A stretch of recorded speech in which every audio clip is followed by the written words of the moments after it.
এই বাচ্চাটার 1 বছর বয়স।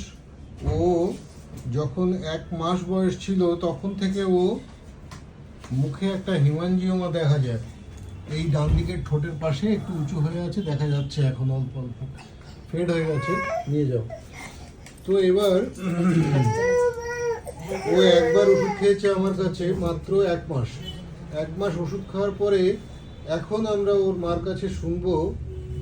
বলুন এবার কেমন আছে? ও এখন অনেক ভালো আছে। অনেকটাই কমে গেছে, অনেক দেখছি। কমে গেছে, মিলিয়ে গেছে প্রায়। অনেক কমে গেছে। হ্যাঁ, অনেকটা মিলিয়ে গেছে দেখছি।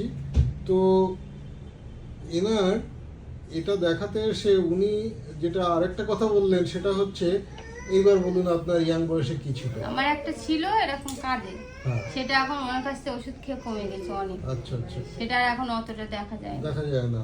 সেই জন্যই উনি ওনার বাচ্চাকে নিয়ে আমার কাছে এসেছিলেন অনেক দূর থেকে। আসার পরে উনি এই হিমানজিওমার জন্য 1 মাস ওষুধ খেয়েছেন। তারপরে অনেক দিন পরে আসলেন, প্রায় 6 মাস পর। তো 1 মাস ওষুধ খাওয়ার পরেই অনেকটাই কমে গেছে দেখছি, তাই তো? এখন খুশি তাহলে আপনারা হোমিওপ্যাথি চিকিৎসা?